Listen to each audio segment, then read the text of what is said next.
6 மணி மாட்டதாக வேறு எதுவும் மறந்துட்டேன்.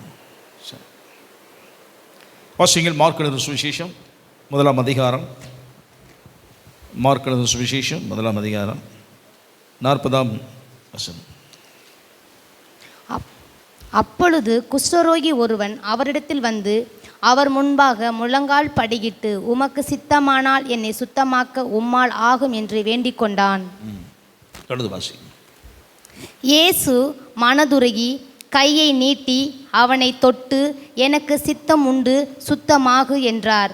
இப்படி அவர் சொன்னவுடனே குஷ்டரோகம் அவனை விட்டு நீங்கிற்று, அவன் சுத்தமானான். அப்பொழுது அவர் அவனை நோக்கி, இந்த நாளில் நாம் தியானிக்கும்படியாக எடுத்துக்கொண்ட ஒரு பகுதி அனைவருக்கு தெரிந்த ஒரு பகுதி தான். இதன் மூலம் அநேக பிரசங்கள்லாம் கேட்டிருக்கலாம். இயேசு கிறிஸ்து மலையிலிருந்து இறங்கி வருகிறார். இது மத்தேயு 8ஆம் அதிகாரத்திலும் சொல்லப்படுகிறது. இயேசு கிறிஸ்து மலையிலிருந்து அவர் ஜெபித்து விட்டு கீழே இறங்கி வரும்போது குஷ்டரோகியான ஒரு மனிதன் இயேசுவிடத்தில் வந்து, ஆண்டவரே, உமக்கு சித்தமானால் என்னை என்ன செய்யும், சுத்தமாக்கும் என்று சொல்லி கேட்டான். ஆண்டவனை பார்த்து சொன்னார், எனக்கு சித்தம் உண்டு என்று சொல்லி அவனை தொட்டு சுகமாக்கி அவனை அனுப்பினார் என்று வேதத்தில் வாசிக்கிறோம். இது மார்க்கு, மத்தேயு, மார்க்கு போன்ற சுவிசேஷங்களிலே எழுதப்பட்டதான ஒன்று. கர்த்தருக்கு பயம் கொண்டவதாக சுகமாக்கப்பட்ட குஷ்டரோகி பிரமாணம்னா நமக்கு தெரியும். ஆனாலும் குஷ்டரோகி யாரும் தொட மாட்டாங்க. முதல்ல பக்கம் போகிறதுக்கு யோசிப்பாங்க. ஆனால் அவருடைய இஸ்ரவேல் ஜனத்துடைய நியாயப்பிரமாண சட்டத்தில் குஷ்டரோகி பிரமாணமே இருக்குது, அவர்கள் என்ன செய்ய வேண்டும் என்று. இயேசுவிடத்திலே அவன் கேட்டான், உமக்கு சித்தமான நீ சுத்தமாக்கும் என்று சொல்லி தான் என்ன செய்தான் அவன் கேட்டான். ஆண்டவர் செய்து அவனை தொட்டு என்ன செய்தார். கர்த்தருக்கு பயம் வேண்டாவதாக. தொட்டு விட்டால் தீட்டு. தொட்டு விட்டால் என்னது? தீட்டு. கர்த்தருக்கு பயம் வேண்டாவதாக. தொட்டால் தீட்டு. ஆனால் ஆண்டவருக்கெல்லாம் அந்த தீட்டெல்லாம் என்ன செய்யாது, எடுபடாது. அவருடைய வல்லமை புறப்பட்டு இவனை தொட்டு சுகமாக்கிட்டு சரீரம் முழுவதும் அற்புதமாகி சுகமடைந்தார். ஆனால் இன்றைக்கு இந்த ராத்திரி உள்ள ஆண்டு சமுதிரம் வந்திருக்கிறோம். ஒரே ஒரு பாதத்தை தான் எடுத்துக்கொள்ள வேண்டும் என்று விரும்புகிறேன். அவன் கேட்கிறான், ஆண்டவரே, உமக்கு சித்தமானால் என்னை என்ன செய்யும், உமக்கு நான் சுத்தமாக்கப்படும், உமக்கு சித்தம் தானா என்று சொன்னார்.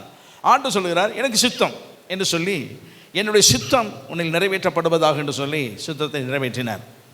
இந்த ராத்திரி ஆண்டு சமுத்திரம் வந்திருக்கிறோம். கர்த்தருடைய சித்தம் இன்னது என்பதை நாம் என்ன செய்யணுமா, தெரிந்து கொள்ள வேண்டும் என்று சொல்லி வேதம் சொல்லுகிறது. கர்த்தருக்கு சித்தமானால், யாக்கோபு எழுதுகிறான், கர்த்தருக்கு சித்தமானால் நாங்கள் போய் ஒரு வருடம் வியாபாரம் செய்து அப்படி திரும்பி வருவோம். திரும்பி வர்றது கர்த்தருக்கு சித்தமானால் என்ன செய்வோம், திரும்பி வந்து எங்களுடைய பொருளாதார காரியங்கள், உழைப்பு காரியங்கள், பிஸ்னஸ் காரியங்களாம் செயல்படுத்துவோம் என்று சொல்லி வரும்போது அங்கே சித்தம் என்றுதான ஒன்றை அவன் வைக்கிறான். கர்த்தருக்கு பயம் உண்டாவதாக. ஏசாயா சொல்லும்போது சொல்லுகிறான், கர்த்தருக்கு சித்தமானது கரத்தினால் என்ன செய்யும், வாய்க்கும். கர்த்தருக்கு பயம் உண்டாவதாக. அப்போ தேவ சித்தம் என்பது இந்த உலகத்திலே சிலர் அது எதேச்சை சித்தமாகத்தான் இருக்கிறது. ஆனால் சில காரியங்கள் சித்தம் இல்லையா என்பது நமக்கு என்ன செய்யாது, தெரியாது.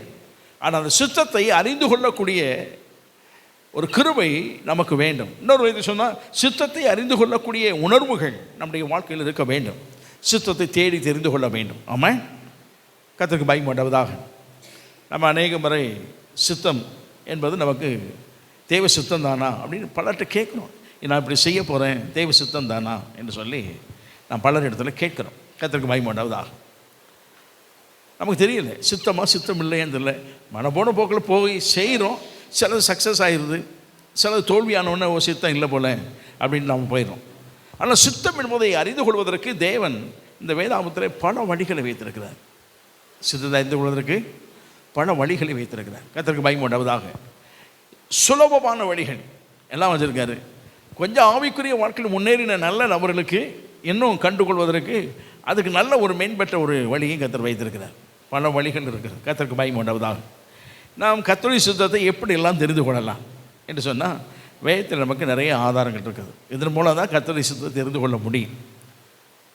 ஆனால் அநேக வேலை நம்முடைய சித்தம் தான் உலகத்தில் வெளிப்படும். நாம் சித்தம்னு சொன்னால் நம்ம விருப்பம், நம்முடைய பிரியமானது, நாம் விரும்புகிற ஒன்று தான் இந்த உலகத்தில் நிறைய நாம் நிறைவேற்றி கொண்டே போகிறோம். கர்த்தருக்கு மகிமை உண்டாவதாக.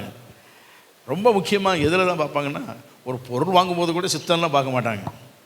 ஆனால் ஒரு திருமண காரியத்தில் என்ன செய்வாங்க, கட்டாயம் இந்த பொண்ணு இந்த இந்த மாப்பிள்ளை தெய்வ சித்தம் தானா அப்படிங்கிறதுக்கு நிறைய என்ன செய்வாங்க, யோசித்து ஜெபம் பண்ணி போதகரை பார்த்து ஜெபம் பண்ணுறவங்கள பார்த்து விசாரித்து இப்படிலாம் செய்வாங்க. எல்லாம் இதில் சுத்தத்தை அறிந்து கொள்ள வேண்டும் என்று சொல்லி ஒரு கூட்டம் இருக்கும்.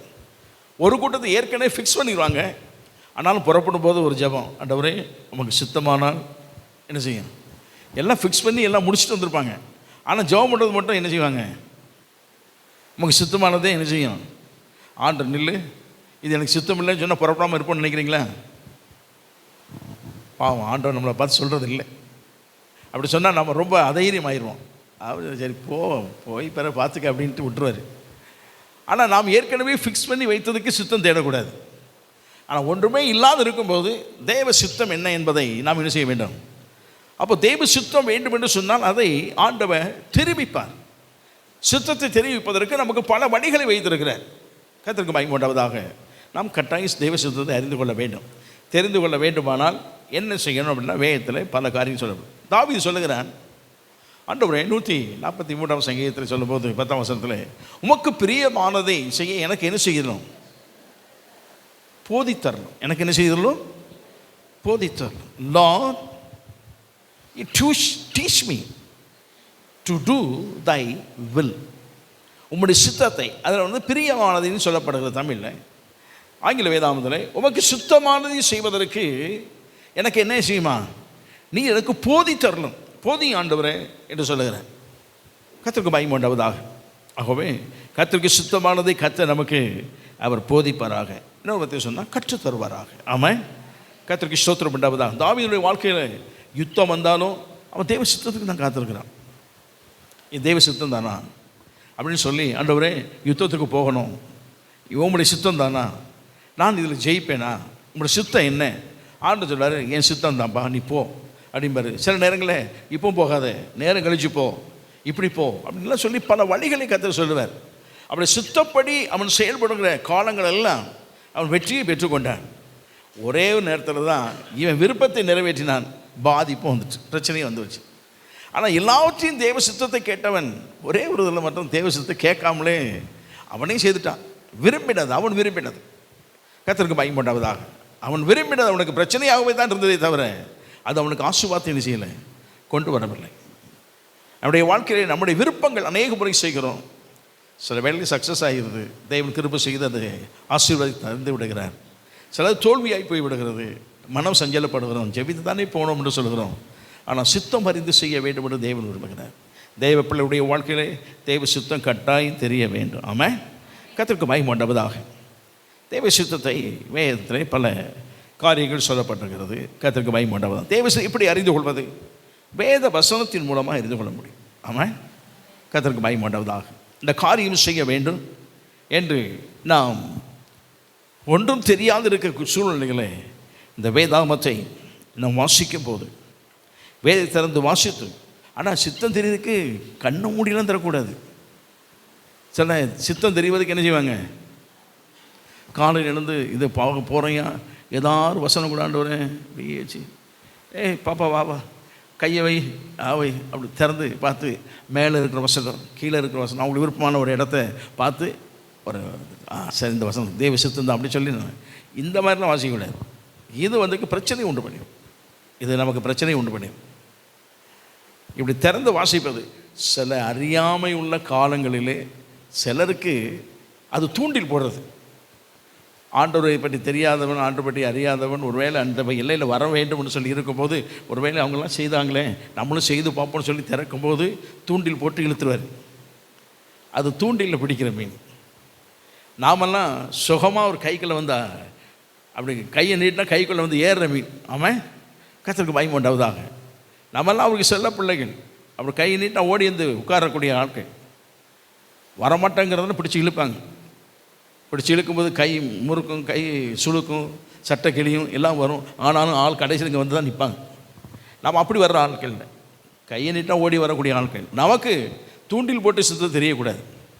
கண்ணை மூட்டி இப்படி திறக்கிறதெல்லாம் அது தெரியாத ஒருத்தர் ஒரு வேலை அவங்களுக்கு நல்லதாகவே இருந்திருக்கலாம். அப்படி நடந்திருக்குது, அது நல்லாவும் நடந்திருக்கிறது, இல்லைன்னு சொல்லக்கூடாது. ஆனால் அநேக முறை அது எப்படி இருந்திருக்குது, பயத்தையும் உண்டு பண்ணியிருக்கு. அதுக்கெல்லாம் அடிக்கடி சொல்லுவாங்க. அப்படி ஒருத்தன் போகணுன்னு நினச்சான், எல்லாம் தெரிந்த ஒன்று தான். அது திறந்த உடனே கையை அப்படி வச்சு இப்படி பார்த்தா யூதாஸ் நாண்டு கொண்டு செத்தான். சே, முதல்ல இதான் வரணும் அப்படின்ட்டு. சரி மறுபடியும் திறப்பேன் திறந்தேன். நீயும் அதே போல செய் அப்படின்னு சொல்லியிருந்தது. என்னடா இது, அவனை மூடிட்டான். இது சரிப்படாது, கடைசி நேரம் பார்ப்போம், சரி நேரம் நம்ம போயிடுவோம் அப்படின்ட்டு 3ஆம் நேரம் எல்லாம் வச்சுட்டு கையை வச்சு பார்த்தா செய்வதை சீக்கிரமாக செய். இந்த மாதிரி வந்துடும் நமக்கு. பைபிள் வசனங்கள்லாம் நல்ல வசனங்கள் தான், எல்லாம் நமக்கு நல்லவைகள் தான், வாக்குத்தத்தம் இருந்தது. நம்ம பிரிக்கும் போதே கவனமாக தான் பிரிப்போம். எப்படி பிரிப்போம்னா, நடுப்பகுதி வந்தால் சங்கீதம் வந்துடும், கொஞ்சம் தள்ளி வந்தால் ஏசாயா வந்துடும். இதுக்குள்ளே தான் நிறைய வாக்குத்தத்தமே இருக்குது. நமக்கு எல்லாம் தெரியும், சைக்காலஜிக்கலாக நமக்கு தெரியும். பிரிக்கும் போது இப்படி தான் பிரிப்போம். யாராவது பக்கத்தை அப்படி பிரிச்சிருக்காங்களா பாருங்கள்? பக்கத்தை வரலாம் பிரிக்க மாட்டாங்க. எப்போ தான் பிரிப்பாங்க? பிரிக்கும் போது அவங்களுக்கு தெரியும், சங்கீதம் இருக்குது, உபாகமம் இருக்குது, அடுத்த இது இருக்குது, ஏசாயா தீர்க்கதரிசன புத்தகம் இருக்குது. ஆகவே அது சூப்பராக இருக்கும், வாக்குத்தத்த வசனங்கள் நிறைய இருக்கும், நாம் அதில் தெரிஞ்சுக்கலாம் அப்படின்னு. இந்த மாதிரியெல்லாம் வசனத்தை தேடக்கூடாது. வசனத்தை தேடுவதற்கு அதிகாலையில் எழுந்து சித்தம் தெரிவதற்கு வேத வசனத்தை ஒழுங்கின்படி வாசிக்கிறோம்னு சொன்னால் அந்த ஒழுங்கின்படி வாசித்து கொண்டே வர வேண்டும். அதில் கர்த்தர் தம்முடைய சித்தத்தை செய்வார், அவர் வெளிப்படுத்தி காட்டுவார். என்ன செய்ய வேண்டும் என்பதை அவர் போதிக்கிற தேவன் அவர். ஆமாம், கர்த்தருக்கு பயமுண்டாவதாக அவர் கட்டாயம் நமக்கு போதிப்பார். தாவீது வசனத்துக்காக காத்திருந்தான். அதிகாலமே வந்து நமக்கு நேரே வந்து நான் காத்திருக்கிறேன் ஐயா. எதற்கு? உங்களுடைய வசனம் எனக்கு வரும் என்பதை, உங்களுடைய வார்த்தைகள் எனக்கு வரும் என்பதை நான் காத்திருக்கிறேன் என்று சொன்னார். கர்த்தருக்கு பயமுண்டாவதாக. தாவீதை குறித்து ஆண்டவர் சொல்லும்போது அவர் சொன்னார், எனக்கு சித்தமானதை எல்லாம் அவன் என்ன செய்வானா, பிரியமானவன் என்று பெயரை பெற்றுக்கொள்வதற்கு, என் இதயத்துக்கு ஏற்றவன் என்று பெயரை பெற்றுக்கொள்வதற்கு காரணங்களில் ஒன்று என்ன அப்படின்னா, எனக்கு சித்தமானதை எல்லாம் என்ன செய்வான், அவன் செய்வான். ஆண்டவருடைய விருப்பம் என்னவோ, ஆண்டவருடைய உள்ளத்தின் சத்தம் என்னதோ அதை கேட்கக்கூடியதான, அதை துல்லியமாய் அறிந்து கொள்ளக்கூடியதான உணர்வு தாவீதுக்கு இருந்தது. கர்த்தருக்கு பயமுண்டாவதாக. எதை செய்ய வேண்டும், எதை செய்யக்கூடாது என்று சொல்லி தேவன் விரும்பினாரோ அதைத்தான் இவன் செய்தான். அதைத்தான் செய்யக்கூடாதுன்னு சொன்னால் அதுதான் செய்யக்கூடாது இருந்தான். ஆகவே தான் ஆண்டவனை இதயத்துக்கு ஏற்றவன் என்று சொல்லி அவனை ஏற்றுக்கொண்டான். அவன் சொல்லும் போது எனக்கு சித்தமானதை எல்லாம் அவன் என்ன செய்வானா. அப்போ பல பகுதி சித்தமான தேவன் விரும்புகிற ஒன்று, தேவனுக்கு பிரியமானது ஒன்று, அவர் செய்ய நினைத்த காரியங்கள் இவன் எல்லாமே இவன் தனிப்பட்ட ஒரு மனிதன் செய்தான். அதான் அந்த மாதிரி ஒரு சாட்சி அவன் பெற்றுக்கொண்டான். தேவனுக்கு சித்தமானது செய்வதற்கு வேத வசனங்களை ஆராய்ந்து பார்க்க வேண்டும். ஆமாம், இதுதான் நமக்கு. இந்த வேத வசனத்தை அல்லாமல் வேறு ஒன்று நமக்கு இல்லை. ஆமாம், இந்த வேத வசனங்கள் தீர்க்கதரிசிகள் மூலமாய் வரலாம், போதகர் மூலமாய் வரலாம், தேவனுடைய மனிதர்கள் மூலமாய் வரலாம். இந்த வேத வசனம் என்ன செய்யும், நம்ம கட்டாயம் நம்ம தெய்வ சித்தத்திற்குள் நடத்தும். ஆமாம், இதாக இருக்கீங்களா? கர்த்தருக்கு பயமுண்டாவதாக. அதோடு மாத்திரமில்லை, தெய்வ சித்தம் நமக்கு வெளிப்பட வேண்டும் என்று சொன்னால் சில வேளை தரிசனங்கள் மூலமாய் கர்த்தர் செய்வார், அவர் வெளிப்படுத்தி காட்டுவார். தரிசனத்தின் மூலமாக. சொப்பனத்திற்கும் தரிசனத்திற்கும் என்ன செய்யிருக்கு, வித்தியாசம் இருக்குது. சொப்பனம் தூங்கும் போது வரும், தரிசனம் விழித்திருக்கும் போதே கிடைக்கக்கூடியது. ஆமாம், எப்படி அப்படின்னா, தூங்கும்போது நம்ம எல்லாருக்கும் சொப்பனம் வரும், நிறைய சொப்பனங்கள்லாம் வரும், நகைப்புக்குரிய சொப்பனங்கள்லாம் நிறைய வரும். சில சொப்பனம்லாம் முழிச்சு எழுந்து பார்த்தோன்னா சிரிப்பு வரும். ஏன் அப்படின்னா, இன்றைக்கி நமக்கு ஸ்கூல் போகிற மாதிரிலாம் சொப்பனம் வரும். அப்போ நினைப்பேன், என்னடா நம்ம ஸ்கூல் படித்து முழிக்கும் போதே என்ன, நம்ம ஸ்கூல்லாம் படித்து முடிச்சு எவ்வளோ காலாச்சு, இப்போ ஸ்கூலுக்கு அந்த வாத்தியாரெலாம் நம்ம பேசலாம் ஞாபகம் வரும். அது சப்கான்ஷியஸ் மைண்டில் பதிஞ்சிருக்கிறதுனால அவனுக்கு வெளியாகி டெலீட் ஆகிட்டே போயிட்டுருக்கோம். அது ஒன்று சொப்பனமாக வந்துடும். சொப்பனம் என்பது வேறு விஷயம், அந்த தரிசனம் என்பது வேறு. தரிசனம் என்பது நாம் விழித்திருக்கும் போதே நமக்கு முன்பதாக ஒரு காட்சியாக தோன்றும். வேதத்தில் வாசிக்கிறோம், பேதுரு மேல் மாடியில் உட்கார்ந்து ஜெபித்து கொண்டிருக்கிறேன். ஜெபித்து கொண்டிருக்கும் போது அங்கே இன்னொரு இடத்துல ஒருத்தனுக்கு ஆண்டவர் பேசுகிறார், தூதனை அனுப்பி, கொர்நேலியு, உனக்கு என்னென்ன செய்யணும் அப்படிங்கிறதெல்லாம் ஒருவன் உனக்கு சொல்லுவான். அவன் அட்ரஸை குறிச்சிக்கப்பா அப்படின்னு சொல்லி அட்ரஸ் கொடுக்குறாரு. சீமோன் பேதுரு, செசரியா பட்டணம், கடற்கரை அருகே. அவன் எங்கே இருக்கான்னு கேராஃப், தோல் 17 சீமோன் அவனுடைய வீட்டில் இருக்கான். அட்ரஸ் கொடுத்துட்டாரு. இங்கே கொடுத்துருக்காரு. இங்கே அட்ரஸ் கொடுக்குற அதே வேளையில் இங்கே அவன் ஜெபித்து கொண்டு இருக்கும்போது அப்படி பார்க்குறான், வானத்திலிருந்து ஒரு துப்பட்டி என்ன செய்யுது, கண் முன்னால் இறங்குது. அவன் பார்க்குறான், என்னடா துப்பட்டிக்குள்ளே பார்த்தா உலகத்தில் அருவருப்பான மிருகஜீவன், எல்லா மிருகஜீவன் இருக்குது, ஊர்வன பரப்பனை நடப்பனை எல்லாமே கிடக்கு. ஆண்டு சொல்கிறாரு, அடித்து பூசி. அவன் அச்சையே நான் தொட்டதே இல்லைங்கிறான். இந்த இந்த மிருகங்களையெல்லாம் நான் என்ன செய்யதில்லை, தொட்டதே இல்லை. ஏன்னா யூத நபர்கள் நியாயப்பிரமாண சட்டம், யூதர்களுக்கு கொடுக்கப்பட்ட இந்த இஸ்ரவேலுக்கு கொடுக்கப்பட்ட நியாயப்பிரமாண சட்டத்தில் எதை சாப்பிடணும் எதை சாப்பிடக்கூடாதுன்னு சட்டம் ஏற்றி வைத்திருக்கிறார். கர்த்தருக்கு மகிமை. இன்றைக்கி நாம் சாப்பிட்ற நிறைய சாப்பாடு யூதர்கள் சாப்பிட மாட்டாங்க. ஆனால் நாம் என்ன செய்கிறோம், நம்ம சாப்பிட்றோம். கர்த்தருக்கு மகிமை உண்டாவதாக. அவன் எதை சாப்பிடணும் எதை சாப்பிடக்கூடாது என்பதற்கெல்லாம் அவங்க சட்டம் போட்டு வச்சுருக்கிற ஆண்டவர். அதனால் அவங்க இந்த ஊர்வனை பரப்பனை நடப்பனை இதெல்லாம் எதை எதை சாப்பிடணுங்கிறது திட்டம் வச்சுருக்கிறவங்க சுத்தமான மிருக ஜீவன்களை மட்டும் அவங்க சாப்பிட்டு வந்தாங்க. கர்த்தருக்கு மகிமை உண்டாவதாக. ஆனால் ஆண்டவர் சொல்கிறாரு, எல்லாத்தையும் அடித்து பூசிக்கிறாரு. ஐயா இதை தொட்டதே இல்லை, இது என் வாய்க்குள்ளே போனது இல்லை அப்படின்னு. அவனுடைய அர்த்தம் அவனுக்கு தெரியலை. அப்போ ஆண்டவர் சொல்கிறாரு, துப்பட்டி மேலே போயிடுச்சு. மறுபடியும் யோசிக்கிட்டே இருக்கான், என்னடா அப்படின்னு யோசிக்கும்போது 2 பேர் வராங்க, கதவை தட்டினாங்க. மேலே உட்காந்துருக்குறான். அங்கே வீட்டு ஓனர்கிட்ட கேட்குறாங்க, இங்கே சீமோன் பேதுரு ஒருத்தர் இருக்கிறாரா அப்படின்னு சத்தம் கேட்ட உடனே அவன் கேட்குறான், மேலே இருந்து, என்ன நம்ம பேர் ஒருத்தர் கூப்பிட்றாங்களே அப்படின்ட்டு. அவன் இறங்கி வர்றேன். அவன் வந்திருக்காரு, இவர் தான் உடனே. அப்போ நீங்கள் தானே சீமோன் பேதுராமா, கொர்நேலியு. அப்புறம் நடந்ததெல்லாம் சொல்கிறாங்க. கொர்நேலியு என்றதானே ஒரு மனுஷன், இப்படிப்பட்டவன், அவனை வீட்டிற்கு உங்களை கூப்பிட்ருக்காங்க, பிரசங்கம் பண்ண வாங்கன்னு. கொர்நேலியு ரோம அதிகாரி. அவன் இஸ்ரவேல் அல்லாத புரஜாதி மார்க்கத்தை சேர்ந்தவன். நல்லா கவனிங்க.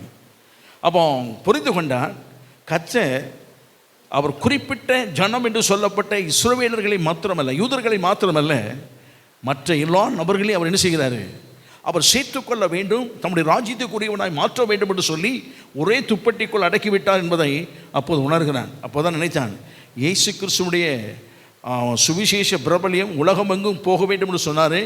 அதில் இது ஒன்று, இதுதான் தொடக்கம் என்பதை அறிந்து அன்றைக்கு தான் முதலாவதாக அவன் பிரஜாதி மார்க்கத்திற்கு சுவிசேஷம் அறிவியான். அது நாள் வரைக்கும் யூதர்களுக்கு தான் சுவிசேஷம் பிரசங்கம் பண்ணான். அன்றைக்கு தான் முதலாவதாக அந்நிய மார்க்கம் என்று இருந்ததான ஜனத்தின் மத்தியில் இஸ்ரவேல் அல்லது யூதர் அல்லாத அந்நிய ஜனத்திற்கு சுவிசேஷம் அறிவித்தான். அறிவிக்கும் போதே பரிசுத்த ஆவியானவர் பொழிந்தருளினார். அதே கண்ணோடு பார்க்குறோம். அநேகர் அந்நிய பாஷை பேசினார்கள்.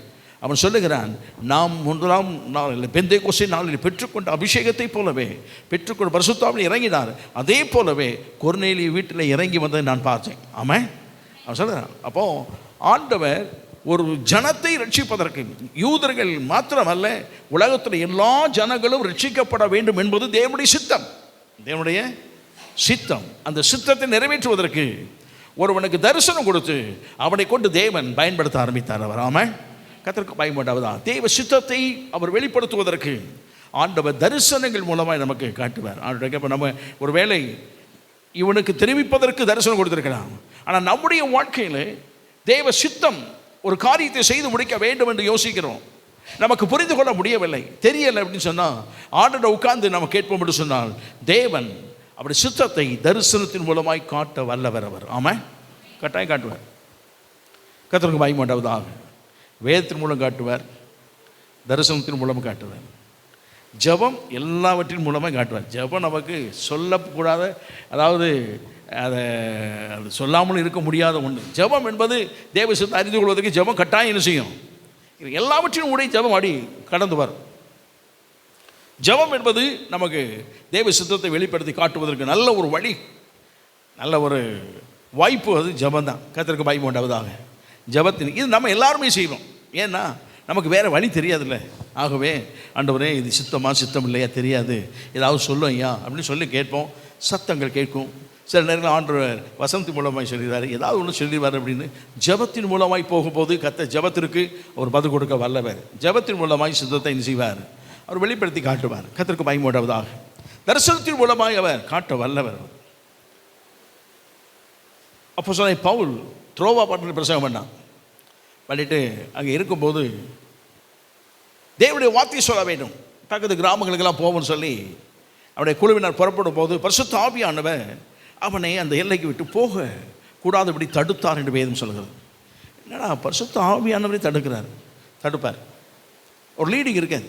கர்த்தருக்கு மகிமை உண்டாவதாக. சரி, வீட்டில் உட்காந்து எல்லாம் ஜாப் பண்ணுவோம், எல்லாம் உட்காந்து ஜாப் பண்ண ஆரம்பித்தாங்க. என்னன்னு தெரியலை. மறுபடியும் மறுநாள் சரி இன்றைக்கி தான் போகலை, நாளைக்கு போகும் அப்படின்னு சொல்லி புறப்பட்டா போக விட்டாது இருந்தார். போகவே கூடாதபடி பயங்கரமான ஒரு தடை ஏற்படுத்தப்பட்டது. வேறு அன்றைக்கி உட்காந்து எல்லாம் ஜாப் பண்ணுவோன்ட்டு எல்லாம் உட்காந்தாங்க. இன்றைக்கி சரி சுவிசேஷம் ஒளிங்க அவ்வளோதான் போல் தெரியுது அப்படின்னு உட்காந்தாங்க. அந்த ராத்திரியிலே கர்த்தர் அவனுக்கு ஒரு சொப்பனத்தின் மூலமாக ஒரு காரியத்தை காண்பித்தார். ஒரு கிரேக்க தேசத்து ஒரு மனுஷன், அவனை சொல்லுவது மக்கதோனியா நாட்டு மனுஷன். கிரேக்க தேசம் என்று சொல்கிறோம், நம்ம மக்கதோனியா நாடுன்னு சொல்லுவது அதை நாட்களில் சொல்லுது. ஹிஸ்டரியில் சொல்வது மேசிடோனியன் கிங்டம், மக்கதோனியாவினுடைய ராஜ்ய அமைப்பு அலெக்சாண்டர் மூலம் நிறுவப்பட்டது.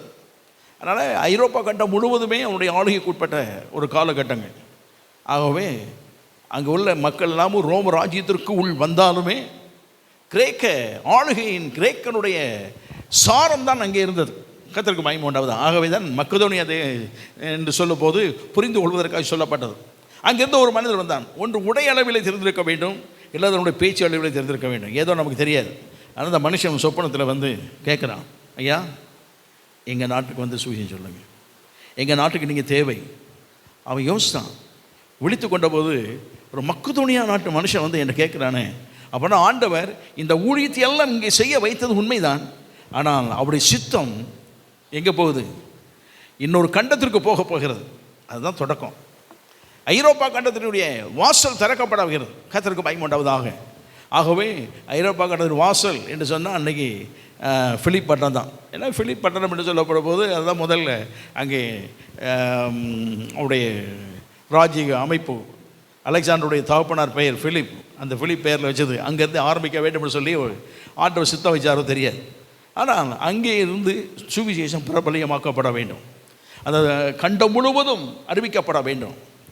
அவருடைய எண்ணம் எல்லாம் சின்ன ஆசியா பகுதி, இந்த ஆசியாவுடைய பகுதி, அந்த இடங்கள் தான் போயிட்டே வந்தான், சுற்றி வந்தான். முதல் மிஷனரி பிரயாணம் அப்படி தான் போயிட்டு இருந்தான். ரெண்டாவது மிஷனரி பிரயாணம் தொடங்கும் போது தான் அந்த சின்ன ஆசியா பகுதியில் இருக்கும்போது தான் ஆண்டவர் சொன்னார் அவனை அங்கே போ என்று சொல்லும்போது சொப்பனத்தின் மூலமாக தம் சித்தத்தை வெளிப்படுத்தினார். நீ அங்கே போ என்று சொன்னார். தேவன் தம்முடைய சித்தத்தை நமக்கு சொப்பனத்தின் மூலமாக வெளிப்படுத்த முடியும். ஆமாம், எல்லா சொப்பனமும் தெய்வ சித்தம் நினைக்கக்கூடாது. சில நேரம் ஏதாவது சொப்பனம் கட்டிட்டு நம்மகிட்ட விளக்கம் கேட்பாங்க பாருங்கள். ஐயோ, நமக்கு என்ன சொல்லன்னு நமக்கு என்ன செய்யாது. பிரச்சனை மிகுதி, தொல்லையின் மிகுதினால் என்ன பிறக்குமா? பைபிள் தான் சொல்லுது, தொல்லையின் திரட்சி நமக்கு எதை கொண்டு வரும்? சொப்பனத்தை கொண்டு வரும். சில சொல்லக்கூடாது நான் சொன்னேன். சில வாலிப பிள்ளைகள், வாலிப தங்கிமார் யோசிக்கிறதுலாம் ஒன்று யோசிச்சுட்டு இருப்பாங்க. அப்பா அம்மா திருமணத்தை கேட்ட உடனே கத்து எனக்கு இதை தான் காமிச்சாருமா. எப்படி காமிச்சிட்டாரு? இவன் மைண்டில் எல்லாம் இருக்குது, மைண்டில் இருக்குது, செட்டப் ஆகி இருக்குது. செட்டப் பண்ணது தான் மைண்டில் என்ன செய்யும்? சொப்பனத்தில். நான் சொல்றது புரிஞ்சிக்கலன்னு நினைக்கிறேன். சரி, ஓப்பனாக சொன்னால் தான் புரியும். அது நிறைய நபருடைய வாழ்க்கையில் அவங்க ஏதோ ஒன்றை யோசித்து மனதில் வைத்திருப்பார்கள். அவங்களுக்கு சொப்பனத்தில் அதுதான் வரும். நீங்கள் ஒரு பிரச்சனை யோசிச்சுட்டு படுங்க. ஒன்று இந்த பிரச்சனையில் ஜெயிக்கிற மாதிரி சொப்பனம் வரும், இல்லை இந்த பிரச்சனையில் ஒரு மாதிரி சோர்ந்து நீங்கள் தோற்று போகிற மாதிரி வரும். ரெண்டில் ஏதாவது ஒன்று என்ன செய்யும்? வரும். அப்போ நாம் நினைப்போம், அப்போ ஐயோ நம்ம தோற்றுருவோமோ அப்படின்னு. இது தொல்லையும் திரட்சினால் வந்தது. ஆனால் தேவன் கொடுக்கிறது அது மறக்காது, அது நம்மை உந்தி தள்ளி கொண்டே போகும், இதை செயல்படுத்தும் வரை. ஆமாம், கர்த்தருக்கு மகிமை உண்டாவதாக. கட்டாயம் அது நம்முடைய எண்ணங்கள் யோசனைகள் விட்டு அது விலகி போகாது. அவன் அந்த ஊரில் போய் நின்னது வரைக்கும் அந்த சொப்பனம் நிறைவேறும் பார்த்தான். அந்த தேசத்துக்குள்ளே போன உடனே அதே உடை அணிந்த மக்கள்லாம் போகிறத பார்த்தான். கர்த்தர் கொண்டு வந்து சரியான இடத்த தான் கொண்டு வந்திருக்கிறார். ஆமாம், கர்த்தருக்கு சுவிசேஷம் அறிவித்தான். பாடுகள் வந்தது, கஷ்டங்கள் வந்தது, ஆனால் பின்வாங்கி போகலை. ஏன்னா தேவ சித்தமே என்னதுதான், அதுதான் என்பதை தெரிந்து கொண்டான். நம்முடைய வாழ்க்கையில் தேவ சித்தம் சில வேலைகள் வேதவசனம் ஜெபம் என்றதனால் வந்தாலும் சரி, பிறகு தரிசனம் மூலமாய் வரும், சொப்பனங்கள் மூலமாய் வரும். கர்த்தருக்கு மகிமை உண்டாகும். சொப்பனம் மூலமாய் வரும். யோசேப்பு 12 பேரோடு நல்ல விளையாடி உண்டு உறங்கி தூங்கி எழுந்து இருந்தவன் தான். எல்லாரையும் போல அவன் எல்லாரையும் போல ஆடு மேய்க்க போனான். 17 வயது ஆன போது, வேதம் அப்படி தான் சொல்லுது, யோசேப்பு 17 வயதான போது தன் சகோதரோடு கூட ஆடுகளை மேய்க்க நினச்சிட்டான். அப்போ யாக்கோபு ஒரு லிஸ்ட் வச்சுருந்தான் முடிஞ்சது. 17 வயசு ஆன உடனே பர்த்டே கொண்டாடின உடனே, சரி பர்த்டே கொண்டாடிச்சு, நாளையிலிருந்து நீ என்ன செய்யணும், ஆடு மேய்க்க போகணும் அப்படின்னு சொல்லி அனுப்பக்கூடிய காலம் போல் தெரியுது. ரூபன் அப்படி தான் போயிருப்பான், சிமியோன் அப்படி தான் போனான், லேவி அப்படி தான் போனான், யூதா அப்படி தான் போனாங்க. பர்த்டே கொண்டு ஆடு மேய்க்க போயிட்டாங்க. மறுநாள்லாம் வெற்றிகரமாக ஆடு மேய்க்க அனுப்பிடுவான். 17 வயது முடிஞ்ச உடனே 18 வயசு ஆரம்பிச்சாச்சு, நீ வேலை பார்க்கணும்னு சொல்லி அனுப்பிட்டான். இதே போல் 10 பேரும் போயிட்டாங்க. 11வது ஆள் இவன் மறுநாள் போக போயிட்டோம், அனுப்பிட்டான். ஆனால் பிரச்சனை அங்கே நிறைய இருக்குது. மற்றவெல்லாம் பிரச்சனையோடு ஒத்து போய்விட்டாங்க, இவன் ஒத்து போகலை. இவனுக்கு அவனுக்கும் ஒத்து போகலை. அது தனி அதை வச்சுக்கிடுவோம். ஆனால் ஒத்து போகலை, அவ்வளோதான். தவப்பட்டத்தில் வந்து சொன்னான், சரி பண்ணி போக வேண்டாம், உன்னுடைய வழி கொஞ்சம் வித்தியாசமாக இருக்குது, நீ இரு அப்படின்ட்டான். அவன் இருந்தவன் ஆண்டவனுடைய வழி தனியாக இருக்கிறது என்பதை அறிந்த தேவன் அவனுக்கு சொப்பனத்தை காண்பித்தார். அந்த மாதிரிலாம் கூப்பிட்டான், நான் ஒரு சொப்பனம் கண்டேன் அப்படின்னு சொல்லிட்டு 2 சொப்பனங்களை அவன் விவரித்து காண்பித்தான். அவங்களாம் பயங்கர கோபம். ஏய், நீ எங்களை ஆளுகை செய்ய போறியா, நாங்கள் வந்து உன்னை வணங்குவோமா அப்படின்னு சொல்லி அவங்களுக்கெல்லாம் பயங்கர கோபம். அடிக்கிறது வரைக்கும் வந்துட்டாங்க. ஒருத்தன் திட்டமே போட்டால் தீர்த்து கட்டிக்கணும் அப்படின்னு. இவன் சொப்பனம் எப்படி நிறைவேறுகிறது என்பதை என்ன செய்வோம் பார்ப்போம் என்று தீர்த்து கட்டிக்கணும்னு சொல்லி எல்லாம் பிளான் பண்ணிட்டாங்க. எல்லாமே இருந்தது. தேவன் கொடுத்த சொப்பனம் நிறைவேற வேண்டும் என்பது அவருடைய சித்தம். சொப்பனத்தின் மூலமாக வெளிப்படுத்தினவன் நிறைவேற வேண்டும்னு சொன்னான். அதை தடுப்பதற்கு இந்த உலகத்தில் எந்த சக்தியாலும் முடியாது. ஆமாம், கர்த்தருக்கு மகிமை உண்டாவதாக. தேவன் அதை நிறைவேற்றி கொடுப்பதற்கு வழிகள் எல்லாம் ஆயத்தப்படுத்தி கொடுத்தார்.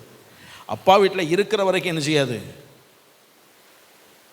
அந்த சொப்பனம் நிறைவேறாது, தேவ சித்தம் நிறைவேறாது. இன்னொரு விதத்தில் சொன்னோம், சொப்பனம் நிறைவேறாது என்பதை விட தேவ சித்தம் என்ன செய்யாது, நிறைவேற்றப்பட முடியாது. தேவ சித்தம் நிறைவேறினா என்ன செய்யணும் அப்படின்னா, முதல்ல பிரிக்க வேண்டிய எல்லையில் இருந்தால் பிரித்தார்.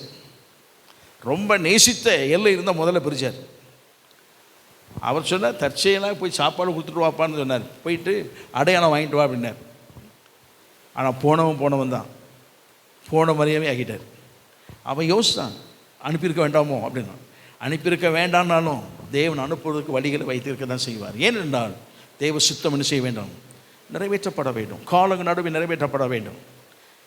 அவன் போனான், அடிமையாக விற்கப்பட்டான். ஒவ்வொரு எல்லையாக போனான், குழியிலே போடப்பட்டான், அடிமையாக விற்கப்பட்டான், சிறைக்கு சென்றான். ஆனால் சொப்பனம் நிறைவேறும் என்பதற்கு ஆண்டவர் அவனுக்கு அன்றைக்கு சொப்பனத்துக்கு, அவன் கண்ட சொப்பனத்துக்கு அவனுக்கே விளக்கம் தெரியல, ஓப்பனாக சொல்லிட்டான். ஆனால் அதுக்கு பிறகு வரக்கூடிய காலங்களிலே சொப்பனங்களுக்கு அர்த்தம் சொல்லக்கூடிய கிருபையை கர்த்தர் கொடுத்தார் அவர். ஆமாம், கர்த்தருக்கு மகிமை உண்டாவதா. இவன் கண்ட சொப்பனத்துக்கு இவனுக்கு அர்த்தம் தெரியலை.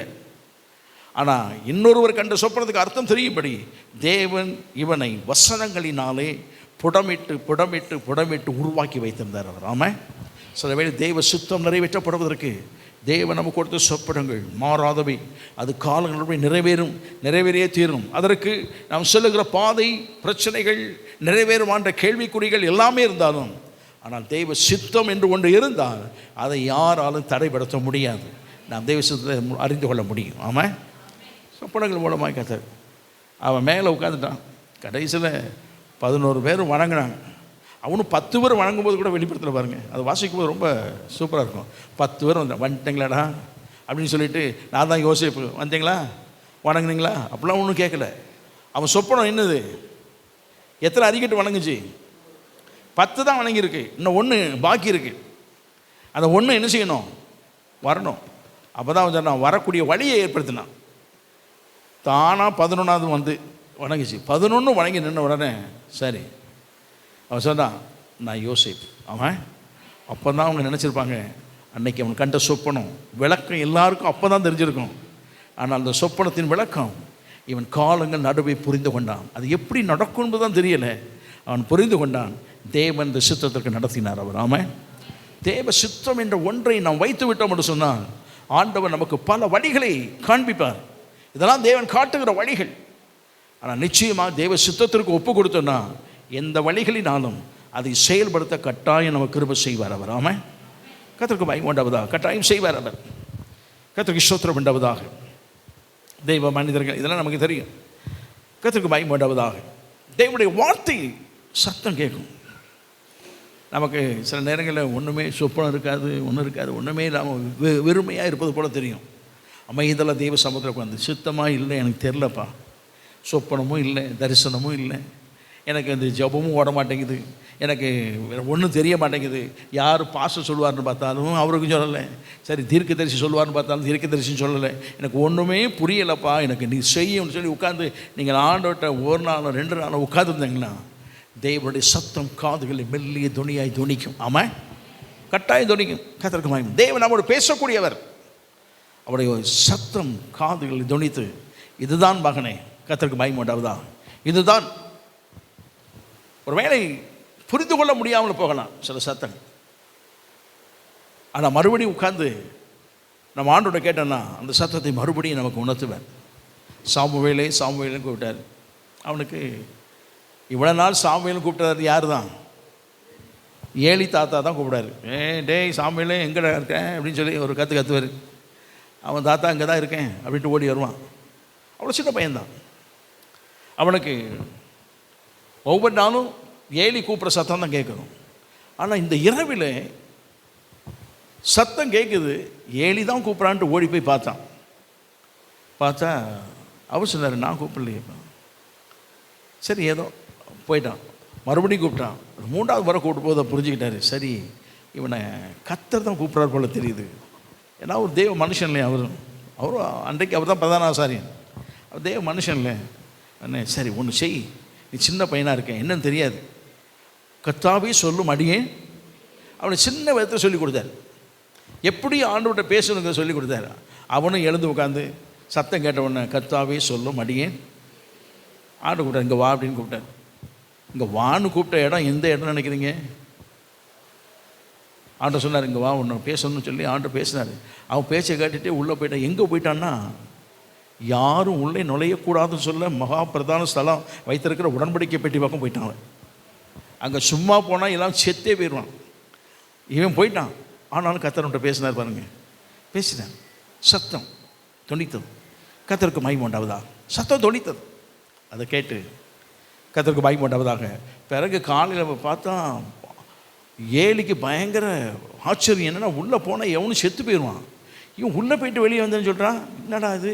அப்போ தான் ஆண்டு வேண்டியோ பேசியிருக்காரு. சொல்லப்பா என்ன பேசினார் சொல்லு அப்படின்னா அவன் சொல்கிறான், கர்த்தர் இதை என்ன செய்தார், எனக்கு இதை பண்ணினார் என்று சொல்லி கர்த்தருக்கு மகிமை உண்டாவதா. அப்போ தேவன் மெல்லிய சத்தமாய் நம்மோடு கூட பேசுவார். தாவீதே இப்படி போ என்று சொன்னார். கர்த்தருக்கு மகிமை உண்டாவதாக. ஒவ்வொருவரும் தேவ பக்தர்கள் எல்லாம் செய்யும் போது இதுதான் வழி என்பதை அவர் சத்தமிட்டு அவர் காதுகளை துணிக்க பண்ணினார். பவுலுடைய வாழ்க்கை எடுத்துக்கலாம், பேதுரு வாழ்க்கையில் எடுத்துக்கலாம், எல்லாம் கர்த்தருக்கு மகிமை உண்டாவதாக. நம்முடைய வாழ்க்கையிலும் தேவனுடைய சத்தம் இதெல்லாம் போக இன்னொரு விதத்தில் ஒன்று இருக்குது. இயற்கையின் மூலம் காட்டுவார். இதுதான் நம்மால் சில நேரம் புரிஞ்சிக்க முடியாது. தேவ சுத்தத்தை இயற்கையின் மூலமாக என்ன செய்வார்? அந்த இயற்கை பார்க்கும்போதே நமக்கு தெரிகிற மாதிரி ஏதாவது ஒரு அடையாளத்தை வச்சுருப்பார். அவ்வளோதான்.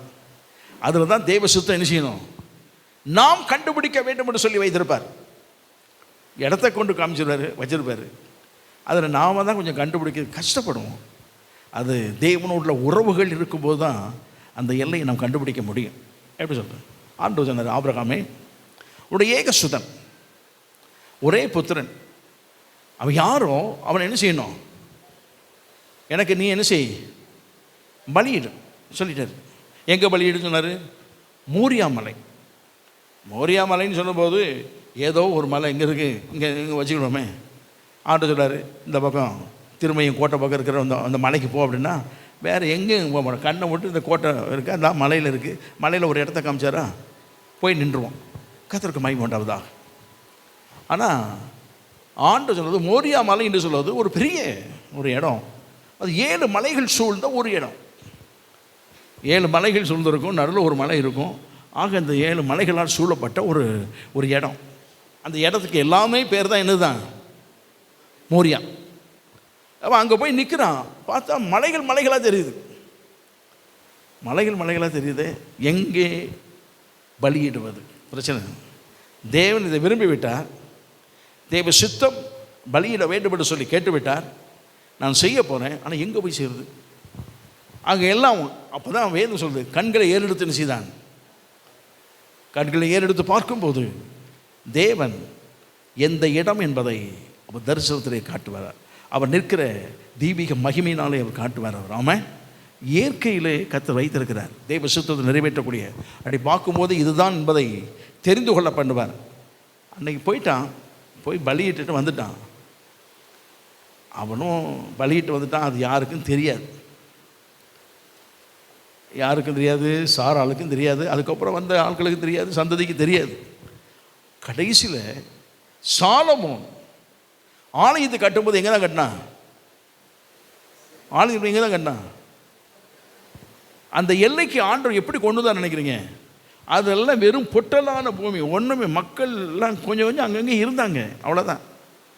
ஆனால் வெறும் வெறும் மலைகள், பள்ளத்தாக்குள்ள இடம், வெறும் இடம். சின்ன சின்ன ராஜ்ய அமைப்பில் ஒரு 10,000 பேர் 20,000 பேரை வச்சு மலை கீழே அங்கங்கே குடியிருக்கிறவங்க தான் இருந்தாங்க. ஆனால் அந்த எல்லை இல்லை.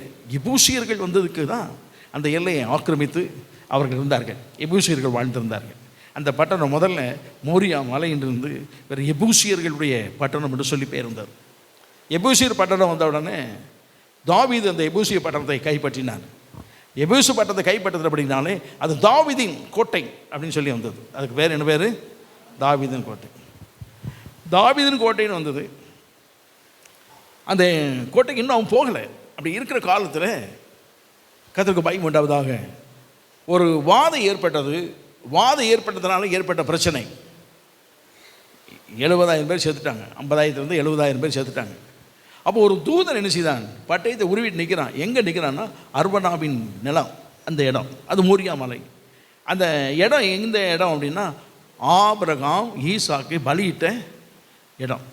தேவன் குறித்து வச்ச இடத்துல தான் ஆலயம் வர வேண்டும் என்பதை தேவன் திட்டம் வைத்தவர். அப்படியே ஒன்றுக்காக வழி நடத்தினார், காட்டினார். இயற்கையை வைத்து கர்த்தர் தம்முடைய சுத்தத்தை என்ன செய்வார்? வெளிப்படுத்தி காட்டுகிற தேவன் அவர். ஆமாம், இங்கே தான் இருக்கீங்களா? என்னமோ சொல்கிறீங்க பாஸ்டர், எங்களுக்கு என்ன தெரியும்? ஜெபம் பண்ணுவோம், தெரிஞ்சால் செய்வோம், இல்லைன்னா விட்டுருவோம் அப்படிங்கிற லெவலில் இருக்கீங்களா? நமக்கு சித்தத்தை அறிந்து கொள்வதற்கு வழிகளில் கர்த்தர் வைத்திருக்கிறார்.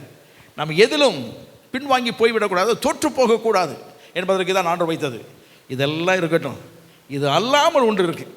இதுதான் வாழ்க்கையில் ஆவிக்குரிய மனிதனுக்கு இருக்கக்கூடிய அற்புதமான ஒன்று. இது எல்லாருக்கும் கிடைக்குன்னு சொல்ல முடியாது, ஒரு சிலருக்கு கிடைக்கும். கர்த்தருக்கு பயம் வேண்டாவதா? வேதத்தில் சொல்லப்பட்ட 8ஆம் புத்தகத்தில் சொல்லப்பட்டிருக்கிறது, 23ஆம் அதிகாரத்தில் இஸ்ரவேலை ஆசீர்வதிப்பது கர்த்தருக்கு. அதன் பொருள் என்னென்னா, பிரியம் என்பது நமக்கு சொல்லப்பட்டிருக்கிறது. இஸ்ரவேலை ஆசீர்வதிப்பதே கர்த்தருக்கு சித்தம். கர்த்தருக்கு என்னதான் சித்தம்? ஆங்கில வேதாமத்தின் படி பார்த்தோம்னா, ஆண்டவர் இஸ்ரவேலை ஆசீர்வதிப்பது கர்த்தருக்கு என்னதான் சித்தமான ஒன்று. அதை தவிர வேறு மாற்று கருத்து, சித்தம்னு சொன்னால் மாற்று கருத்தே கிடையாது. அதுதான் கர்த்தருக்கு பயம் உண்டாவதாக. பிழையாம் நின்று பார்க்குறான். பார்த்துட்டு ஒவ்வொன்றா ஒவ்வொரு இடமா பலி செலுத்திட்டு போய் பார்க்குறான். அவன் சொல்கிறான், கண் திறக்கப்பட்டவன் விளம்புகிறதாவது. யாருக்கு சொல்கிறானா? கண்கள் திறக்கப்பட்டவன். மாம்ச கண்கள் அல்ல, உள்கண்கள் ஒன்று இருக்கிறது. இந்த உள்கண்கள் திறக்கப்பட்டவன் விளம்புகிறதாவது, சொல்லுகிறதாவதுன்னு சொல்லிட்டு ஜனங்களை பார்க்கும்போது அவங்களுக்கு சாதகமாய், அதாவது பாலாக்குக்கு சாதகமாய் சொல்லலான்னு போனால் அது தேவன் அந்த ஜனத்திற்கு சாதகமாக எல்லாத்தையும் சொன்னான். கடைசியில் அவன் வந்து சொன்னான், எப்பா நீ நானும் இருக்கல, நானும் எத்தனையோ வழிகளை பார்த்தேன், அவங்கள எல்லாம் சபிக்கலாம் என்று தான் சொல்லி போனேன். என்னுடைய பார்வையெல்லாம் பார்க்கும்போதெல்லாம் இந்த ஜனம் தேவனாலே ஆசீர்வதிக்கப்பட்ட ஜனம். இந்த ஜனத்தை யாரும் சபிக்க முடியாது. இவன் சபிச்சிங்கன்னா சும்மா போக மாட்டீங்க, நீங்கள் சாபம் அடைஞ்சிருவீங்க. இவங்க மேலே வெற்றி கொள்ளணும்னு நீங்கள் போனீங்கன்னா தோற்று போவீங்க. ஏன் அப்படின்னா, இந்த சாபம் சொல்லும் போது சாபம் உங்களுக்கு திருப்பப்படும். வெற்றி பெற்றுக்கொள்ளாமல் போனால் அங்கே அவரை ஆளுகிற ராஜா இருக்கிறார். அந்த ராஜாவின் ஜெய கம்பீரமான சத்தம் அங்கே கேட்டுக்கொண்டிருக்கிறது. அந்த சத்தமே உங்களை விளக்கி உங்களை தொற்று புறமுது காட்டி ஓட வைத்துவிடும். அவங்க ஒன்றும் செய்ய முடியாது. என்ன செய்யலாம்? அது வேணால் வேறு வழியில் செய்வோம், ஆனால் செய்ய முடியாது. நம்முடைய உள்ளான கண்கள் திறக்கப்படும் போது உள்கண்கள் இருக்குது. திறக்கப்படும் போது தேவ சித்தத்தை அப்படி க்ளீனாக பார்த்துடலாம். ஆமாம், எப்படி வேதத்தில் சொல்லப்பட்டது காண்பிக்கிறேன். கர்த்தருக்கு பயப்படாவதாக. பவுல் ஒரு எல்லையில் பிரசங்கிக்கும்படியாய் செசரியா பட்டணம், பிலிப் என்றுதானே ஒரு தீர்க்கதரிசி. அவன் யாருன்னா ஸ்தேவானோடு தேர்ந்தெடுக்கப்பட்ட, பந்தி விசாரணை செய்வதற்கு தேர்ந்தெடுக்கப்பட்ட 7 பேரில் ஒருவன். ஸ்தேவான் நமக்கு தெரியும், பிலிப் தவறியும். மற்ற 5 பேர் அதிகமாக நமக்கு தெரியாது. அதில் ஒருத்தர் பேர் கொஞ்சம் தெரியணுன்னா அவன் நிக்கோலாஸ். அவனார் கர்த்தருக்கு பயப்படாவதாக. சரி, பிலிப் நமக்கு தெரியும். அவனுக்கு 4 பிள்ளைகள் இருந்தாங்க. 4 பிள்ளைங்க தீர்க்கதரிசிகள். அவன் எல்லையில் இருக்கும்போது பவுல் போய் ஊழியம் செய்ய போயிட்டான். ஊழியம் செய்ய போயிருக்கிறான். அங்கே ஊழியம் செய்யும் போது போயிட்டு வந்திருக்கிறான். அவன் அகபு தீர்க்கதரிசி வந்தேன், ஏற்கனவே சொல்லியிருக்கிறேன். அகபு தீர்க்கதரிசி வந்து இந்த கட்சியை உடையவன் அவருக்கு காண்பிக்கிறான். இந்த கட்சியை உடையவன் எருசலேமிலே துன்பங்கள், பிரச்சனைகள், போராட்டங்கள், அடிகள், உதைகள், உபத்திரவங்கள், பாடுகள் படுவான். எருசலேமுக்கு போனான்னா இந்த மாதிரி பாடுகள் அவனுக்கு இருக்குது அப்படின்னு சொல்லிட்டு அவன் போயிட்டான். சுவிசேஷ பணி செய்துவிட்டு வந்ததானே சீஷர் கூட்டம், பவுலினுடைய குழுவினர் உள்ளே வந்த உடனே பவுல் பார்த்தான். அவனுடைய அங்கி, அவனுடைய கட்சி அங்கே கிடந்தது. அது யார் கட்சின்னு யாருக்கும் தெரியலை. ஏன்னா ஒரு கூட்டமே வந்திருக்குது. அப்போ வீட்டில் உள்ள எல்லாரும் பார்த்துட்டே இருக்காங்க, யார் கட்சின்னு தெரியலையே அப்படின்னு. கட்சியை எடுத்தது பவுல் தான் எடுத்தான். எடுத்த உடனே எல்லாருக்கும் அதிர்ச்சி, பவுல் செத்தான் இதோட. ஏன்னா தீர்க்கதரிசி வந்து நினைச்சிருக்காரு, சொல்லிட்டு போயிருக்காரு. சொன்ன உடனே அவனை கேட்குறாங்க, ஏப்பா தீர்க்கதரிசி வந்து சொன்னான், உமக்கு எருசலேம் நீ போனேன்னா அடுத்த ஸ்டெப் இவன் எருசலேம் தான் போகிறதுக்கு பிளான் பண்ணி வச்சிருக்கிறான். நீ எருசலேமுக்கு போக வேண்டும்னு சொல்லியிருக்கிறீர். எருசலேம் போனால் உமக்கு இவ்வளோ பாடுகள், கஷ்டங்கள், உபத்திரவங்கள், பிரச்சனை உண்டு. ஜீவன் போகும்படியான காரியம் நடக்கும். இப்படி ஆண்டவர் சொல்லிவிட்டு தீர்க்கதரிசனமாய் சொல்லிவிட்டு போயிட்டாரு. இல்லை அகப்பு மூலமாக கர்த்தர் சொல்லியிருக்காரு அப்படின்னு சொன்ன உடனே நம்ம மைண்டில் டக்குன்னு என்ன வரும்? நல்ல வேலை, ஒரு ஆள் வந்து நமக்கு என்ன செய்யுது சொல்லிட்டு தப்பிச்சோம்பா, எருசலேம் பக்கமே என்ன செய்ய வேண்டாம், போக வேண்டாம். கர்த்தர் நமக்கு சித்தத்தை வெளிப்படுத்தினபடினாலே ஸ்தோத்திரம். ஏன்னா ஆள் சொல்லியாச்சுன்னு அர்த்தம். ஆனால் அங்கே பவுல் பார்த்தது என்ன அப்படின்னா, அவருடைய கண்கள் அது மகிமை பார்த்தது. கர்த்தருக்கு மகிமை பண்ணவதாக. போவது கர்த்தருக்கு சித்தமா, போகாமல் தப்பித்து போவது கர்த்தருக்கு சித்தமா, ரெண்டையும் பார்க்கணும். அவன் பார்க்குறேன், அங்கே இருக்கிற சுவிசேஷ பணி செய்த எல்லாரும் சொல்கிறாங்க போக வேண்டாம்ன்றாங்க. சமையல் பண்ணி கொடுத்த எல்லாரும் சொல்கிறாங்க இந்த வீட்டில் நீங்கள் போக வேண்டாம்னு சொல்கிறாங்க. எல்லாருடைய பார்வை என்ன தான், போக வேண்டாம் என்பது. ஆனால் பவுனுடைய பார்வை என்னென்னா, கட்டாயம் எருசலேம் போவேன். ஏன் அப்படி சொன்னான்? பட்டணம் தோறும் பாடுகள், கஷ்டங்கள், உபத்திரவங்கள், பிரச்சனைகள் போராட்டம் இருக்கிறது என்பதை பரிசுத்த ஆவியானவர் நினைச்சாரு, என் வாழ்க்கையில் சொல்லிக்கொண்டே வருகிறார். ஆகவே இந்த உபத்திரம் என்பது என்னுடைய வாழ்க்கையில் பெரிது என்பதற்கான அல்ல. ஏன் அப்படின்னா, நான் ராஜாவுக்கு முன்பதாக நிற்க வேண்டும் என்று கர்த்தர் எனக்கு நினைச்சிருக்கிறாரு. அவர் சொல்லி இருக்கிறார், அது நிறைவேறும் வரைக்கும் என் ஜீவன் யார் கையினாலும் போகவே போகாது. ஆமாம். ஆகவே உபத்திரங்கள் படலாம், கஷ்டங்கள் படலாம். நான் தேவ சித்தம் கஷ்டப்படுவது தான், தேவ சித்தம் அடிக்கப்படுவது தான், தேவ சித்தம் உபத்திரப்படுவது தான். ஆகவே இந்த எல்லை விட்டு நான் மாறிப்போக விரும்பவில்லைன்னு சொல்லி தேவ சித்தத்திற்கு தன்னை ஒப்பு கொடுத்தான். ஆமாம். அவன் நேரம் எருசலேம் தான் போனாங்க, உபத்திரப்பட்டான். நம்ம மாதிரி ஒருவேளை என்ன மாதிரி ஆளாக இருந்தேன்னா, கர்த்தாவே உமக்கு ஸ்தோத்திரம், தப்பு வைக்கும் வழியை சொன்ன தேவாதி தேவனுக்கு நன்றி, எல்லாரும் கர்த்தருக்கு ஸ்தோத்திரம் பண்ணிடுவோம், நம்ம வழியை கொஞ்சம் மாற்றிக்குவோம், வேறு ஊருக்கு போவோம்னு சொல்லிடுவோம்.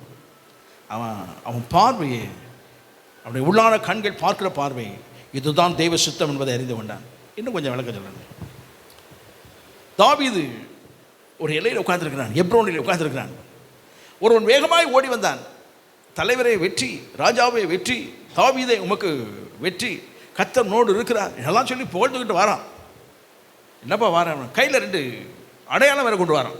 சவுல் போட்டிருந்ததானே அணிகலனில் 2 கால் அணிகலன், கை அணிகலனில் தூக்கிட்டு வந்திருக்கான். தூக்கிட்டு வந்து, ராஜாவை உமக்கு வெற்றி முன்னாள் தூக்கி போட்டு, என்னப்பா இருந்தது? நான் யுத்த காலத்துக்கு போனேன், பெலிஸ்தரும் இஸ்ரவேல் ஜனங்களும் சவுல் எல்லாம் யுத்தம் பண்ணிட்டு இருந்தாங்க. யோனத்தான் எல்லாம் யுத்தம் பண்ணாங்க. சவுல் செத்து போயிட்டான். யோனத்தான் செத்து போயிட்டான்னா இவனுக்கு பயங்கர அதிர்ச்சி. ஐயோ யோனத்தான் போயிட்டியா அப்படின்னு சொல்லி சவுலுக்காக யோனத்தானுக்கு தாவீது அழுதான். அழுதுட்டு எல்லாம் முடிச்சுட்டு மறுபடியும் அவன் கூப்பிட்டாங்க, வா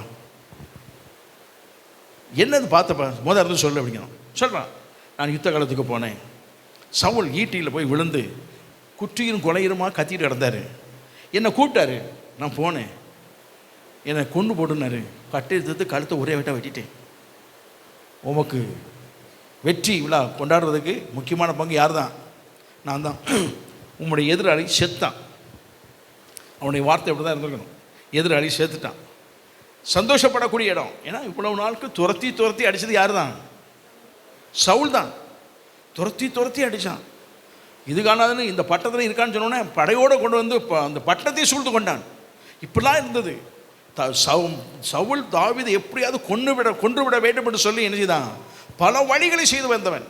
அவன் ராஜ்ய அமைப்பில் ராஜ்யத்தை ஆளுகை செய்தானோ இல்லையோ, தாவீதை எப்படியாவது கொன்றணும்னு சொல்லி என்ன செய்தான்? பல வழிகளை செய்தவன். அது இருக்கு. அவன் செத்துட்டான். இப்போ எதிராளி செத்து விட்டான் சொன்னான். உம்முடைய எதிராளி உண்மை கொலை செய்ய வேண்டும் விரும்பிட்டான், அவன் செத்து போய் விட்டான். நான் தான் கொன்னேன். சொன்னான், நான் தான். கேட்குறேன், நீ யார் அப்படின்னு கேட்குறேன். அவன் சொல்கிறான், நான் யார்? அமலேக்கியன். நான் யார்? 2 பகுதி இருக்குங்க. ஆண்டவர் ஒரு நாள் சொன்னார், எப்பா இஸ்ரவேல் ஜனங்கள் வழியில் வரும்போது அவர்கள் பலனற்றவர்கள், குழந்தைத்தனமாக உள்ளவர்கள், சண்டையே போடா தெரியாதவங்க, நான் உங்களை சண்டை போடுற பக்கமாக கூட்டு போகக்கூடாது சுற்றி கூட்டி வந்துருக்கும் போது அவர்களை முதலாவதாக எதிர்த்து கொண்டு வந்து பாளையத்தின் கடைசியில் பலகீனமான அநேகரை வெட்டி கொன்று போட்டவன் இந்த அமலேக்கியன். ஆகவே அமலேக்கியன் என்றதான வார்த்தை இந்த பூமியில் இருக்கக்கூடாது. ஒரு ஆள் கூட இருக்கக்கூடாது. தீத்துருன்னு சொல்லி ஆண்டவர் ராஜாவாக ஏற்படுத்தின சவுல்கிட்ட சொல்லியிருக்கார் சாமுவேல் மூலமாக. சவுலும் போய் சண்டை போட்டான். கடைசியில் என்ன பண்ணிவிட்டான் அப்படின்னா, முதல் தரமானது ராஜாவை சிறைப்பிடிச்சு வச்சுட்டான். முதல் தரமான ஆடு மாடு, நல்ல வேலைக்கு வைக்கிற அழகுள்ள பெண்கள் எல்லாம் ஒரு பக்கம், நாட்களெல்லாம் கொண்டுட்டு வச்சுட்டு சாமியில் வரும்போது நான் எல்லாம் செய்துட்டேன் அப்படின்னா, அப்போ சாமி தானே செய்யலையே. என் காதில் உள்ள ஆடுகள் சத்தம் என்ன சத்தம் அப்படின்னா, எல்லா ஆடு மாடுகளும் ஒரே மாதிரி தான் சத்தம் போடும். ஆனால் அவன் தெளிவு பண்ணினான். என்ன அப்படின்னா, இந்த ஆடு மாடு சத்தம் சொல்லுது இவன் தேவ சித்தம் என்ன செய்யலை அப்படின்னு சொல்லுது. ஆகவே இந்த சத்தம் வேறு விதமாக கேட்குதுப்பா. நீ என்ன செய்தன்னு சொன்னால், முதல் தரமானதெல்லாம் பலிக்கு செலுத்த வச்சுருந்தேன், ஆண்டவருக்காக பலி செலுத்தணும். அப்போ தான் சொன்னான், ஆண்டவருக்கு பலி செலுத்த ஆண்டு விரும்புகிற ஆண்டவரில் சபிக்கப்பட்ட ஒன்றை எடுத்து பலி செலுத்த வேண்டும் என்று தேவன் விரும்புவதில்லை. ஆண்டுக்கு முதல்ல தேவை கீழ்ப்படுதல் தான். இந்த ரெண்டகம் பண்ணுறதெல்லாம் கட்டுத்திட்ட வச்சுக்கூடாது அப்படின்னு சொல்லி சில வார்த்தைகளை சொல்லிவிட்டு ஒரு ராஜ்யம் உன்னை விட்டு போயிடும். அவன் தப்பு வைத்ததுனால என்ன பிரச்சனைன்னா, இந்த ராஜாவை தப்பு வைத்து வச்சுருந்தானே எத்தனை நாள் வச்சுருந்தான்னு நினைக்கிறீங்க? ஏதோ நாம் பார்க்கும்போது அடுத்தடுத்த நாள் நடந்தது போல் தெரியும். ஏறக்குறைய 6 மாத காலங்கள் நடந்திருக்கு. 6 மாத காலங்கள் இவனை பத்திரமா ராஜா வச்சுருந்தான், மிருக ஜீவனையும் வச்சுருந்தான். சாமுவேல் வரந்தனையும் காத்திருந்தான். குறைந்தபட்சம் 2 மாதம் இருக்கும். 2 மாதத்துலேருந்து 6 மாதம் வரைக்கும் இருக்கும். அவ்வளோ நாள் வரைக்கும் யாரை பத்திரமா வச்சுருந்தான்? அமலேக்கியலை தப்பி வந்த அவர் பாதுகாத்த ஆட்களை தான் வச்சுருந்தான். அவங்க சாப்பாடு போட்டான், எல்லாம் பண்ணான்.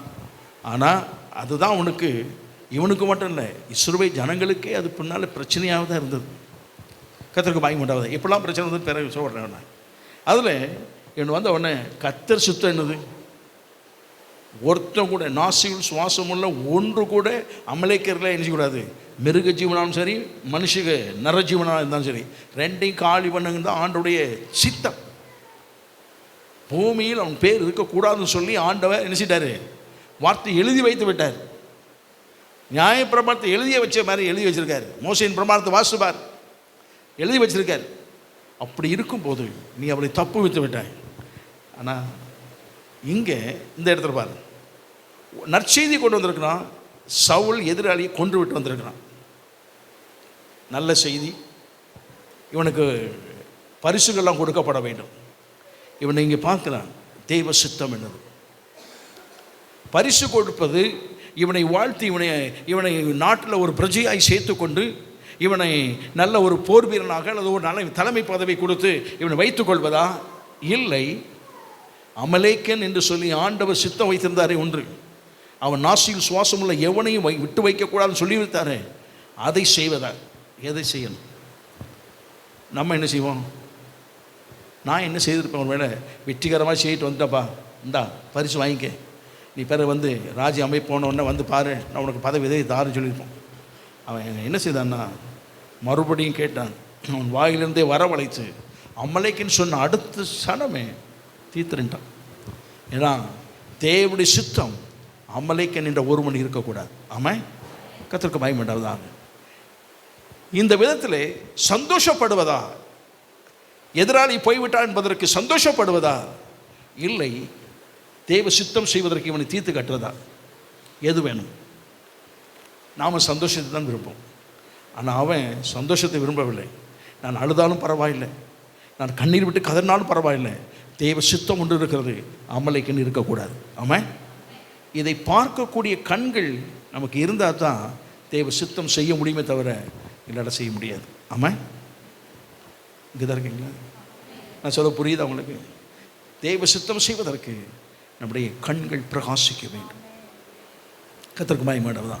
இதே போல் நிறைய காரியங்கள் தெய்வ சித்தம் அறிவதற்கு கண்கள் பிரகாசிக்கணும். அப்போ தெய்வ சித்தத்தை அறிவதற்கு ஆண்டவர் பல வழிகளை கர்த்தர் நமக்கு வைத்திருக்கிறார். ஆகவே எனக்கு தெய்வ சித்தம் தெரியலைன்னு சொல்லிட்டு யாரும் நினைச்சக்கூடாது. அட்லீஸ்ட் ஜெபம்னா கூட கர்த்தர் சித்தத்தை வெளிப்படுத்துவார். ஆமாம், ரொம்ப லீஸ்ட் அதுதான். யாராலும் எல்லாராலும் செய்யக்கூடிய ஒன்று எது? ஜெபம், வேத வாசிப்பு. இந்த ரெண்டையும் கர்த்தர் சித்தத்தை கட்டாயம் செய்வார், செய்திருவார். இது தாண்டி போகும்போது தான் கொஞ்சம் ஆராய்ந்து பார்க்க வேண்டிய விஷயங்கள் நிறைய இருக்கும். ஆனால் தேவ சித்தம் நான் செய்யலை, தேவ சித்தம் எனக்கு தெரியலைன்னு சொல்லி யாரும் நினைக்கக்கூடாது. ஆண்டோட போய் சொல்லக்கூடாது. ஆண்டோடய உங்களுடைய சித்தம் எனக்கு தெரிய வேண்டும். நீங்கள் உட்கார்ந்து பாருங்கள். இந்த வகையின் மூலமாக நான் சொன்னேன், ஒன்று ஜெபத்தின் மூலமாக இருக்கும், ரெண்டாவது வேத வசனத்தின் மூலமாக இருக்கும், தரிசனத்தின் மூலமாக இருக்கும், சொப்பனத்தின் மூலமாக இருக்கும், இயற்கையின் மூலமாக இருக்கும், தேவ மனிதர் மூலமாக இருக்கும், அதோடு கண்கள் பிரகாசிக்கப்படும் போது இருக்கும். ஆமாம், 7 வகை இருக்குது. இன்னும் எத்தனையோ வகையெல்லாம் இருக்கலாம், நமக்கு தெரிந்த வகை. ஆனால் இதுக்கு அப்பாற்பட்ட இதில் தெய்வ சித்தம் தெரிந்து கொள்வதற்கு வேறு வழிகள் இருக்காது, எல்லாம் இவைகளுக்குள்ளே இருக்கும். ஆனால் தெய்வ சித்தம் செய்வதற்கு நீங்கள் போய் வேறு ஆள்கிட்ட போய் நின்று தலையை கொடுத்து சித்தம் தானான்னு போய் கேட்டு இருக்க வேண்டியதில்லை. நீங்கள் ஜெபம் பண்ணுங்கள், தெய்வ சித்தத்தை கர்த்தர் வெளிப்படுத்தி காட்டுவார். ஆமாம், வீணான மனிதர்கிட்ட போய் தலையை கொடுத்து வீணான பிரச்சனைகளை வாங்கி வருவதை விட தெய்வ சித்தத்துக்கு ஒரு பொண்ணு போனாங்க. அப்போ அவங்க சொன்னேன், இந்த பெண்ணு வாய்க்குமான்னு கேளுங்க. 2 பெண்ணு கொண்டு போயிருக்காங்க, 2 ஃபோட்டோ கொண்டு போயிருக்காங்க. இந்த பெண் வாய்க்குமான்னு கேட்டால் தீர்க்கதரிசி ஜெபம்ட்டு இதை முயற்சி பண்ணி பாருங்கள், இது வாய்க்கும். இல்லையா, இதை முயற்சி பண்ணுங்க, இதுவும் வாய்க்கும். 2 முயற்சி பண்ணி பார்த்தா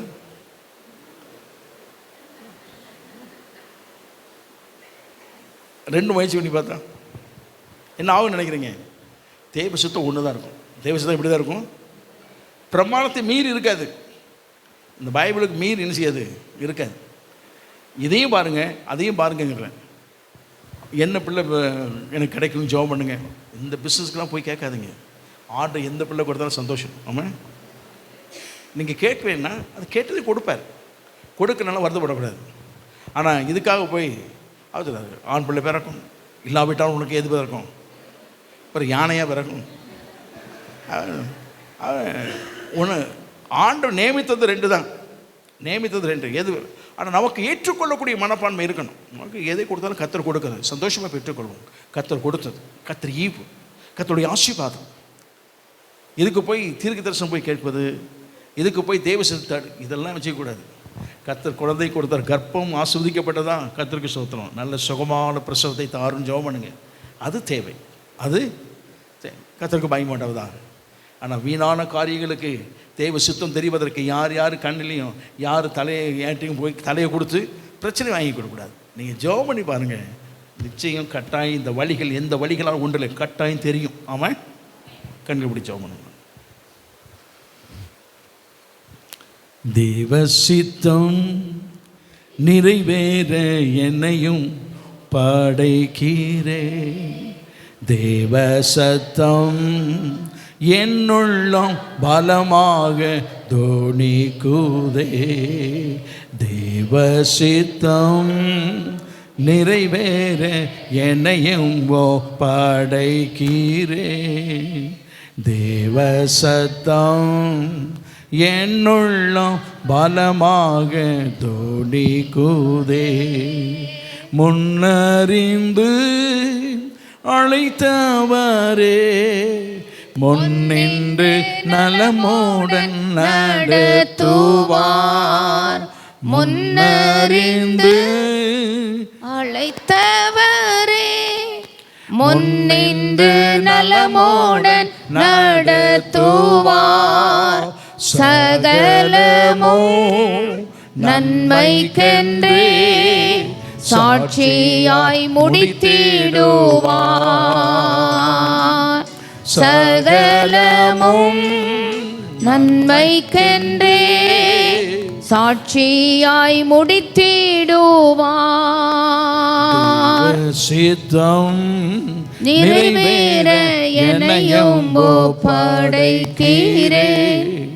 தேவ சத்தம் என்னுள்ளம் பலமாக தொனிக்குதே. பரிசுத்த நல்ல பிதாவே, உமக்கு ஸ்தோத்திரம் ஐயா. உம்முடைய சித்தத்தை அறிந்து கொள்ளக்கூடிய அறிவு, ஞானம், உணர்வுகளை நீர் எங்களுக்கு தர வேண்டும் ஐயா. அதை எங்களுக்கு நீர் போதித்தரலும்.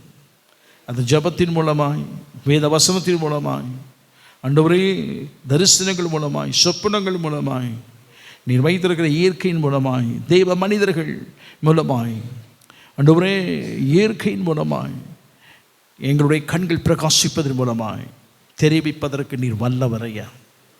இவைகள் எதை ஒன்றாகி நாங்கள் பயன்படுத்தி தெய்வ சித்தத்தை அறியக்கூடிய கிருபையும் வல்லமை ஞானத்தை எங்களுக்கு தர வேண்டும் என்று கேட்கிறோம்.